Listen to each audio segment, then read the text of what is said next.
예측 날카롭다, 한결 정확하다, 한편 세심하다, 밖에서 보는 내밀한 분석, 정치적 원의 시점.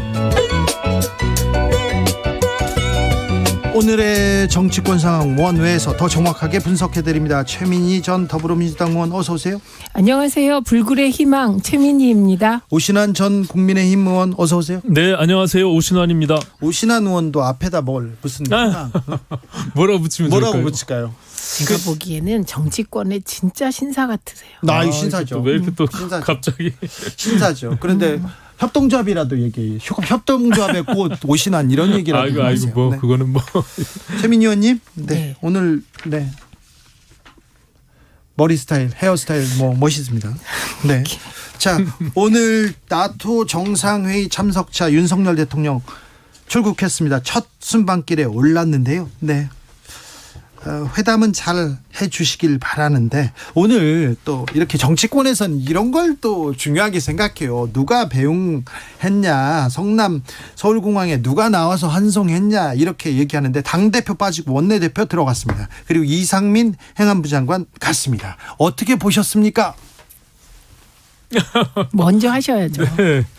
뭐 권성동 대표는 뭐 본인이 얘기한 대로 그 일정이 비었고 또 뭐 대통령실에서 공식적으로 초청을 원했던 것은 아니다라고 얘기하지 않았습니까? 그렇기 때문에 저는 뭐 개인적으로 대통령이 순방을 하러 가는데 그 당의 대표나 원내대표가 늘 이렇게 그 자리에 참석하는 것 자체가 저는 좀 이게 좀 불편했어요. 그렇기 그렇죠? 때문에 그렇기 때문에 뭐 안 가고 가는 거에 대해서 이렇게 민감하게 언론이 지적할 필요는 없다. 다만 과거 관례상 그것을 늘상 당대표하고 원내대표가 이렇게 참석했던 것이 주를 이루다 보니까 또 특히 지금 뭐 윤리 문제나 그렇죠. 당과 청과의 관계가 조금 뭐 이렇게 해석하는 거 여지에 따라서 이준석 대표가 그런 문제 때문에 못 간 게 아니냐라고 해석을 하는데 저는 뭐 그렇게 보지는 않고요.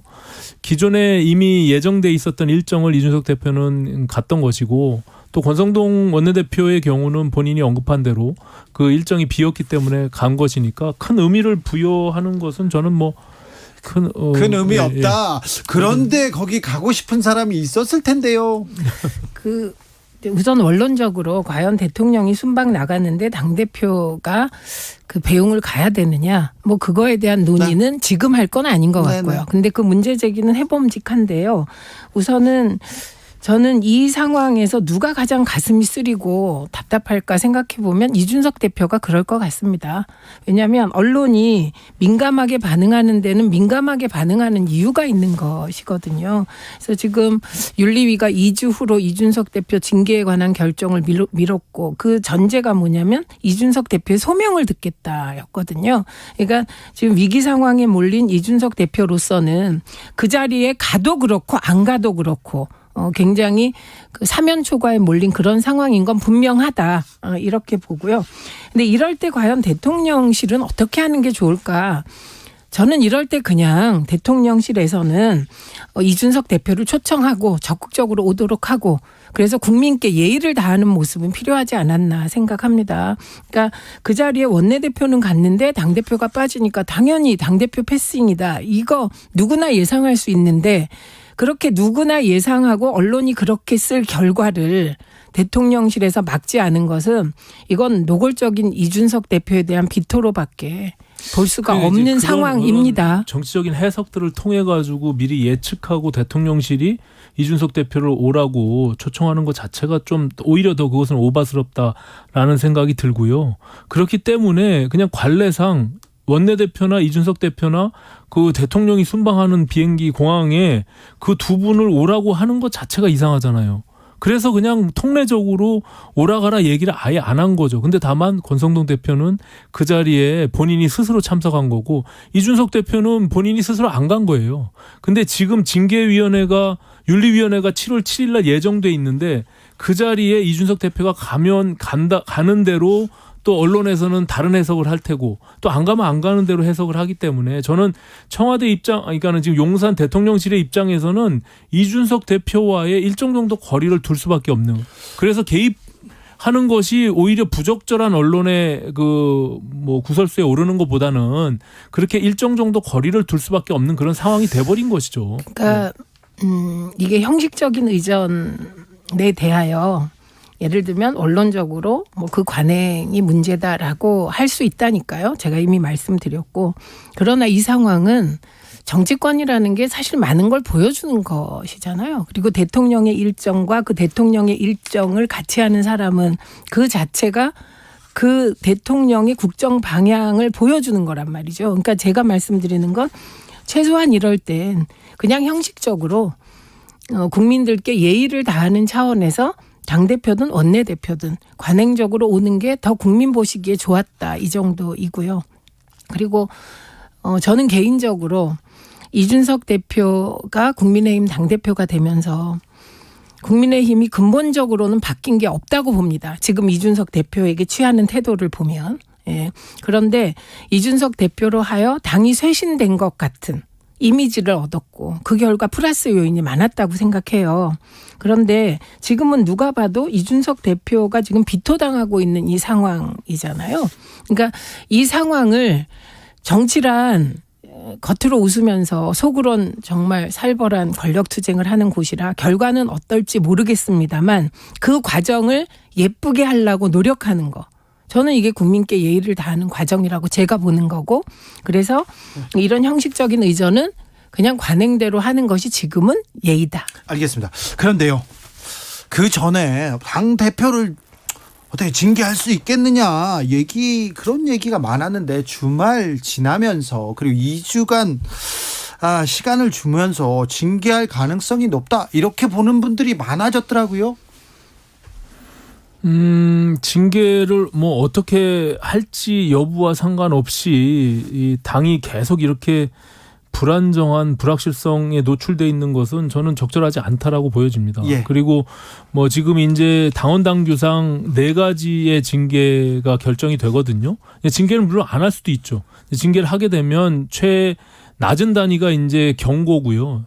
최고 높은 단위가 이제 그 제명인데, 그 경고 이외에 뭐 출당 권고나 아니면은 당원권 정지 이런 것들이 만약에 징계 결정이 되게 되면 저는 상당히 이 당이 갈등과 내용 속으로 깊이 갈 수밖에 없는 그런 상황이 된다라는 점을 말씀드리고요. 왜냐하면 이게 당원 당규상 다시 한번 말씀드리지만 윤리위원장과 윤리위원들의 선임과 임명과 해임 권한을 최고위와 당대표가 갖고 있고요. 또한 그 징계 결정을 이제 윤리위가 하면 그 처분권자는 당대표로 돼 있어요. 네. 그러니까는 윤리위원회가 직접 처분을 할 수 있는 권한은 없는 거예요.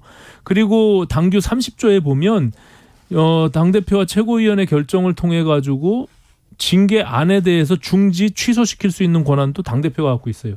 그렇기 때문에 이준석 대표가 이것을 순수히 그냥 수용하고 그래 내가 잘못했다라고 해서 자진 사퇴할 가능성은 저는 없다고 보기 때문에. 그럼 어떤 결정이 나와도 그때부터 또 그럼요. 예, 저는 그렇기 때문에 더 걱정스러운 측면이 있고, 윤리위원회가 괜히 무리하게 왜 이런 것을 지금 들고 나와서, 그리고 수사 중인 사안이고, 그리고 수사가 종결돼서 그 결과를 보고 나서 판단해도 충분한 것을 왜 지금 정치적인 이런 논란을 갖게끔 했는지 저는 그것이 좀 아쉬워요.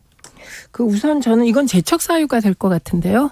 예를 들면 일반적인 그 민주주의 법 작동 원리에 따르면 본인이 해당되는 사안에 대해서는 당대표의 권한이 재척 사유에 해당될 것이라, 네. 이 부분은 조금 더 법률적 검토를 해보시라. 네, 이런 말씀 드립니다. 그리고 빨리 해결하는 게 좋겠다는 저희가 누누이 여기서 몇 차례 얘기를 한 것 같고요.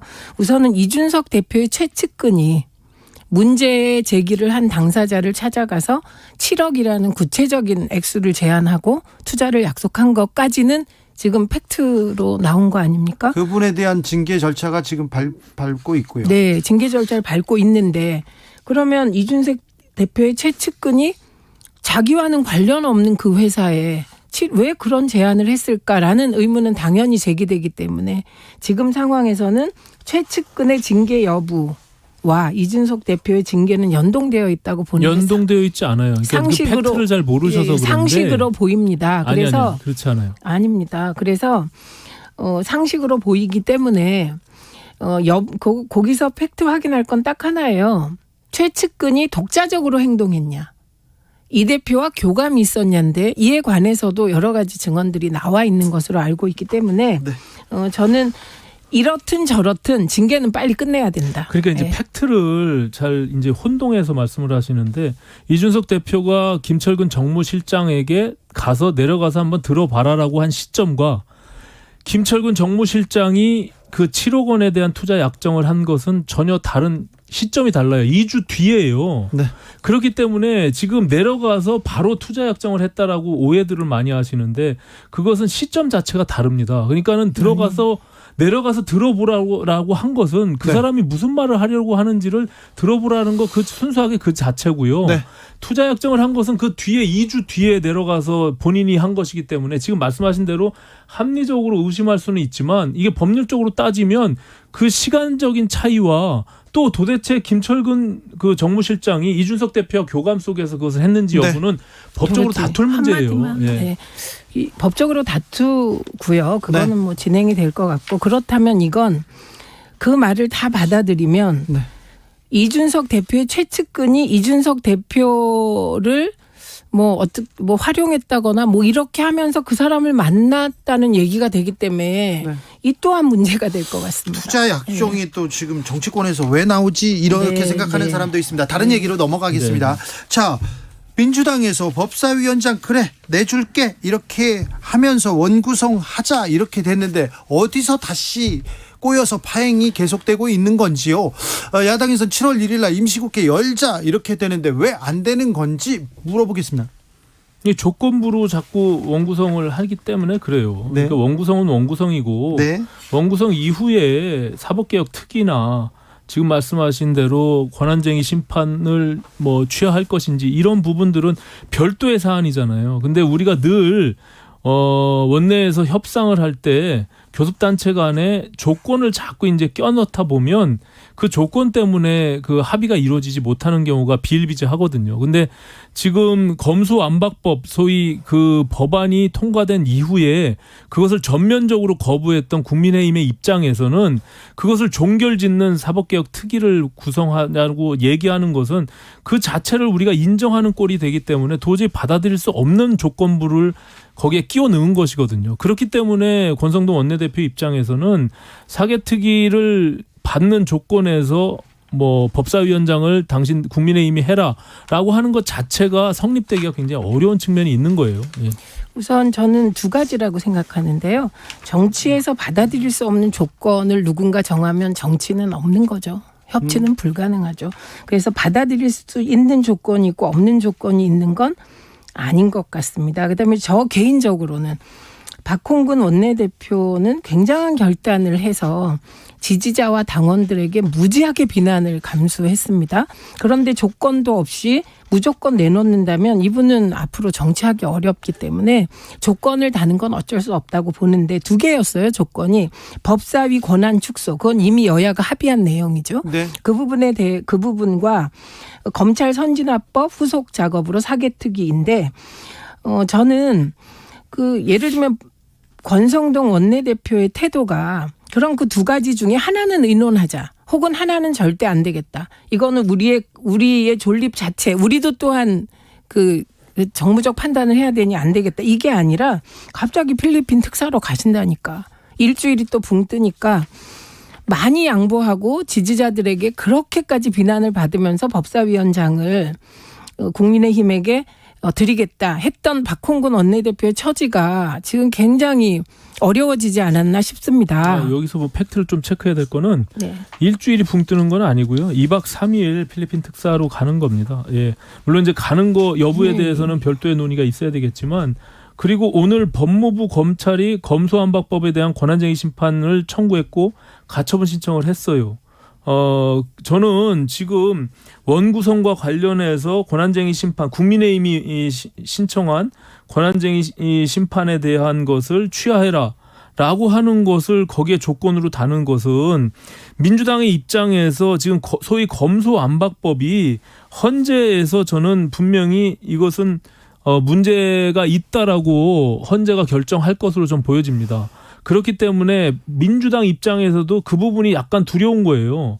이게 만약에 헌재에서 심판이 결정이 나면 빼도 박도 못하기 때문에 그럼 다시 원점으로 돌아가거든요. 저는 지난번 패스트트랙에 할 때의 상황과 이번에 검수완박법을 통과시킬 때 상황은 전혀 다른 상황이라고 보여집니다. 분명히 저는 그 위장 탈당에 대한 위헌성, 법적인 절차적인 위헌성이 명확하기 때문에 지금 민영배 의원의 경우 지금 그 이후에 한 행보나 또 지금 현재 그 당시에 그 안건조정위원회를 무력화하기 위해서 취한 위장탈당 이런 부분들이 저는 헌재에서 분명히 문제가 있다라고 보여질 것으로 판단합니다.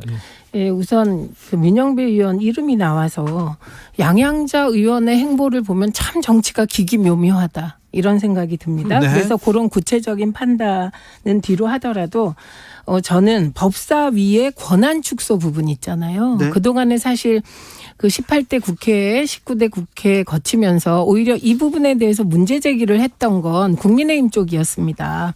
법사위가 상원 노릇을 한다 이래서 그래서 법사위가 상원 노릇을 하지 않고 그나마 최소한의 법률적 검토만 하는 자꾸 수정 정도로 하는 정도의 권한을 축소하는 거에 대해서는 저는 국민의힘이 조건 없이 받아들여야 될 것 같고요. 그리고 지금 말씀하신 저는 검찰 선진화법 이라고 제가 명명하자고 그렇게 주장했는데 어디서도 안 받아들여서 가슴 아프게 생각합니다. 네. 이게 검찰 선진화법과 관련하여서는 우선 헌재가 100% 위헌성이 있다고 인정할 것이다라는 부분은 지켜보시면 될 것 같아요. 그리고 나머지 부분, 예. 그리고 나머지 부분에 대해서는 뭐 예를 들면 국민의힘에 대해서 어떠한 행동을 요구한다든지 이런 부분은 만나서 얘기하셔라. 그러나 이 법사위원장을 국민의힘에 민주당이 넘기면서 반드시 해야 될 건 여야가 합의했던 법사위 권한 축소 부분 있잖아요. 이 부분은 반드시 법률적으로 해결하고 넘어가야 될 것 같고 그런 게 있기 때문에 만나서 의논하셔라. 그래서 2박 3일 가시면 어떻게 되냐. 앞에 하루 뒤에 하루 빠져서 일주일이 날아갑니다. 의원님. 아니요. 그렇잖아요. 그렇습니다. 예, 2박 3일 가는데 어떻게 일주일입니까? 그렇습니다. 월화수목금토일입니다. 5일로 그거는 날짜는 정해져 있는 네. 거니까요. 2박 3일로. 법사위의 권한을 조정하는 내용은 저는 일정 정도 논의할 수 있다라고 보여지는데 그렇죠. 왜 민주당이 2년 동안 모든 법안을 자기들이 마음대로 다 해놓고 그 당시에 법사위 원장을 맡고 있는 전반기 2년 동안은 하지도 않고 왜 이제 와서 그것을 하자고 합니까? 좀 반성부터 하고 우리가 과거에 했었어야 되는데 검수완박법이나 밀어붙일 법안들 다 우리가 마음대로 통과시켰는데 그 법은 못했다, 실기했다, 놓쳤다. 하지만 그 필요한 거 아니냐? 그러니까 한번 하자. 라고 얘기하는 게 솔직한 거죠. 민주당이 그렇게 하기 바랍니다. 네. 민주당 그렇게 하세요. 예. 네. 김창룡 경찰청장 사의를 표명했습니다. 행안부와 경찰의 이렇게 갈등. 행안부는 경찰 통제해야 된다. 그럼 그냥 놔둬야 되냐? 이렇게 계속 얘기하고 있는데 이 문제는 어떻게 보시는지요? 우선 경찰 통제해야 된다. 이런 말은 사실은 그 가장 좋은 건 인사를 잘해서 하는 것이죠. 그래서 행안부 장관의 이상민 장관을 내정한 것도 네. 인사를 통한 통제 일환입니다. 근데 이제 중요한 것은 경찰국을 둬서 경찰을 통제하는 부분은 이거야말로 이게 법 위반이다라는 논란이 끊임없이 있습니다. 검토해야 될 게 많은 거고. 그리고 오늘 물러난 경찰총장의 경우는 사실 사람이 살다 보면 하필 그 시기에 내가 경찰총장입니다. 그런데 그때 전례에 없었던 경찰을 직접 안행부가 통제하는 그 경찰국이 신설됐다는 오명을 남기는 거는 참 그분의 경찰 인생에선 굉장히 큰일 같고 그리고 과연 이런 식으로 경찰을 통제하는 경찰국이 이것도 거꾸로 묻고 싶은 게 이게 여야 합의도 아니고 시행령을 통해서 하는 거잖아요. 그럼 이런 쟁점 사항은 가능하면 법적 기준이 있어야 되는데 법적 기준에 위배되기 때문에 이 부분은 철회되어 마땅하다고 생각합니다. 그러니까 법적 해석에 대한 누가 옳으냐에 대한 부분은 사실상 서로의 해석이 다른 거예요. 그렇기 때문에 늘 정부와 국회가 그런 부분들에 대해서 쟁점이 있어 왔고요. 다만 저는 뭐 다시 한번 말씀드리지만 31년 전에 그 우리가 경찰청법을 만들고 예. 그 당시에 내무부의 그 소위 치안국을 폐지한 그 취지가 분명히 있을 거라고 생각하고요. 이것을 너무 쉽게 비대해진 경찰 권력을 견제하기 위해서 다시 경찰국을 신설하는 것이 맞느냐에 대한 문제는 저도 의문점을 갖고 있습니다. 네. 다만 지금 우리가 논의해야 될 그러니까 소위 검소안박법을 밀어붙이면서 민주당이 좀 더 세심하게 경찰의 비대해진 이 수사 권력에 대해서 견제를 어떻게 할 것인가에 대해서 같이 보완점을 만들면서 밀어붙였으면 좋았을 것을 그것은 다 방치해 두고 경찰이 늘 지금 민주당의 내부의 의원님들도 그러면 경찰이 저렇게 비대해진 권력을 어떻게 통제할 것이냐. 정보도 모든 걸 갖고 있고 수사 권력도 갖고 있고 그러므로 인해서 결국에는 또다시 국민의 기본권이 침해될 부분들에 대해서 어떻게 할 것이냐에 대한 근본적인 문제의식이 있는 거예요. 그래서 자치경찰이나 아니면은 소위 국가경찰위원회를 실제로 한다든지 아니면은 독립된 그 중대범죄수사청을 만든다든지 하면서 뭔가 새로운 논의들을 해 나가야 되는데 그런 것들이 지금 법률적으로 지금 뭐 제대로 완성이 안 돼 있기 때문에 지금 정부 입장에서는 일시적으로라도 빨리 이것을 조금 관리할 필요가 있다라고 판단을 한 것 같아요. 그렇기 때문에 경찰국을 만드는 것인데 그럼에도 불구하고 저는 경찰국을 만듦으로 인해서 가장 최우선의 가치를 둬야 될 것은 검찰도 마찬가지지만 경찰도 이게 정치 권력으로부터의 그 정치적 중립, 독립성을 어떻게 확보할 것이냐 이 문제가 남기 때문에 그 부분에 대한 고민이 조금 더 있어야 될 것 같아요. 물론입니다. 그래서 저는 검찰국을 통해서 만약에 이 정치 권력이 개입할 여지가 있다라고 하면 그 또한 문제라고 저는 생각합니다. 그러니까요. 이 정권은 특별히 검사들이 중요 요직에 많이 갔잖아요. 그러니까 검찰의 독립, 중립 그리고 경찰의 독립, 중립 이 부분에 대해서 신경을 좀 많이 쓰셔야 될 것 같은데. 그러니까 이게 대통령도 검사 출신이고 법무부 장관도 검사 출신이고 지금 저 대통령실의 주요 보직 인사 그러니까 최종적 인사 검증하는 공직기관 비서관도 검사 출신이잖아요. 그래서 지금 검찰 독립과 경찰 중립 독립에 대한 보다 섬세한 접근이 필요하다. 100% 동의하고요. 근데 지금 말씀하신 거 쭉 들어보면 결국은 경찰국도 법적 논의, 과거의 법 개정에 대한 논의, 검찰 선진화법 논의 과정에서 경찰 관련 기구에 대한 법 논의가 미흡했다는 말씀이잖아요. 그러면 그 법 논의를 시작하면 되지 경찰국을 만들어서 경찰을 먼저 어떻게 해보겠다. 이 발상은 정말 아닌 것 같습니다. 그래서 저는 동의합니다. 좀 더 깊은 천착, 경찰의 중립과 독립을 위한 천착이 필요하다. 동의하고 그러나 자치경찰이나 국가경찰위원회 같은 것은 이미 뭐 문재인 정부에서도 굉장히 고민을 많이 했던 지점이니 이 부분에 법이 부족하다면 이건 논의를 시작하면 될 것 같습니다. 다만 이제 사실은 이제 과거 경찰이요 검찰보다도 인사에 대해서 굉장히 취약하거든요. 왜냐하면은 굉장히 14만 명에 대한 경찰 조직이 올라가는 승진해서 올라가는 그 복잡해요. 통로는 굉장히 좁기 때문에 더 치열할 수밖에 없잖아요. 그렇기 때문에 과거 민정수석실하고 계속 거래를 했던 거예요. 청와대하고. 그래서 그 문제에 대한 취약점을 보완하겠다고 하는 건데 그럼에도 불구하고 저는 제도나 시스템으로 운영해야지 사람으로서 그래서 정권이 바뀌더라도 그 제도가 제대로 운영될 수 있도록 해야 된다고 생각해요. 그렇기 때문에 과거 문재인 정부도 우리만이 선하다라고 생각한 그래서 공수처도 수사 기소를 그렇게 분리해야 된다고 했음에도 불구하고 결국에는 지금의 권력, 지금 문석열 정부에서 만약에 공수처장을 임명하면 그것은 또 다른 문제가 될 거 아닙니까? 그렇기 때문에 저는 경찰도 검찰도 공수처도 이런 수사의 권한을 극대하게 갖고 있는 이런 조직들에 있어서는 정치 권력으로부터 독립과 중립성을 가장 최우선의 가치를 둬야 된다. 그렇게 해서 법 논의를 시작하면 될 것 같습니다. 그런 논의를 좀 해주셔야 합니다. 국민 우려를 조금 불식하셔야 됩니다. 그런데요, 민주당에서는 이재명 의원이 전당대회 출마하겠죠? 오신환 의원님? 저는 뭐 거의 할 것으로 판단이 됩니다. 네. 그리고 뭐 지난 트위터를 통해 가지고 소위 뭐 개딸 그리고 양아들과 이렇게 소통하는 그 과정들도 거기에 대한 내부적 비판이 있음에도 불구하고 정면 돌파하겠다라는 것으로 좀 보여지거든요. 네. 그래서 다만 시기를 언제 출마 선언을 할 것이냐의 문제지. 그리고 이제 좀 안타까운 건 이제 민주당에서는 이재명 고문이 출마를 하냐 안 하냐에 대한 것만 지금 관심이 집중돼 있어요. 네. 다른 대안이 없기 때문에 그렇거든요. 출마를 하게 되면 저는 뭐 당권을 줄 수밖에 없는 상황이기 때문에 이도저도 안 되는 지금 저런 민주당의 지금 뭐 상황들이 이재명 고문만 쳐다보고 있는 저 상황이 좀 안타깝습니다. 예.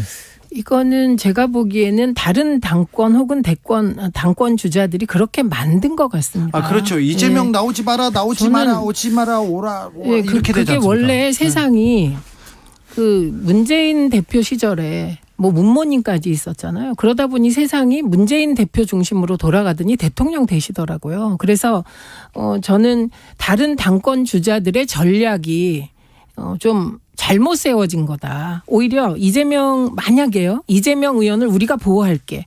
윤석열 정부의 정치 보복으로부터 우리가 보호할게. 그리고 우리는 민주당을 위하여 정당개혁, 정치개혁, 그리고 소위 유능한 선명 야당으로 이렇게 우리가 할 테니 시간 많으니까 2년 정도 쉬세요. 그랬으면 상황은 달라졌을 수도 있다고 봅니다. 그런데 누구도 민주당을 이렇게 바꾸겠다는 의제는 던지지 않고 지금 6월 1일 지방선거 끝나고 난 이후 민주당 주변에서 나온 건 딱 하나밖에 없어요. 이재명 의원 당대표 나오지 마라.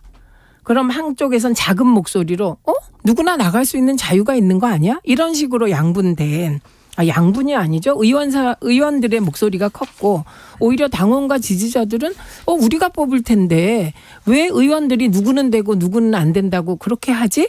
이런 식의 이재명이란 이름밖에 안 떠도는 이 상황이 굉장히 안타까워서 저는 지금부터라도 이재명 의원도 그렇고 다른 당권 주자들도 이재명 나와라 안 나와라를 벗어나서 지금 나는 민주당을 이렇게 이끌 거야. 그런 다른 네. 목소리가 좀 나올 만도 네, 한데 그래서 너무 없어요. 유능한 선명야당 네. 그리고 시민과 편먹고 가는 정말 국민과 함께 가는 정당으로 거듭나게 하겠다는 구체적인 플랜을 제시해주면 아마도 사람들 마음이 그쪽으로 확 쏠리지 않을까요? 민주당이 지금 출사표 던지는 것 같아요. 그죠? 그냥 연설문으로 쓰시면 될 것 같아요. 최민희 의원님이 출마하세요. 민주당의 지금 당대표 선거가 사실은 모든 국회의원들이 지금 정치적 생명이 걸려 있잖아요. 네. 2024년도에 총선 권한들이 있으니까 네. 공천권이. 오신환 최민희 인사. 이분은 다음에.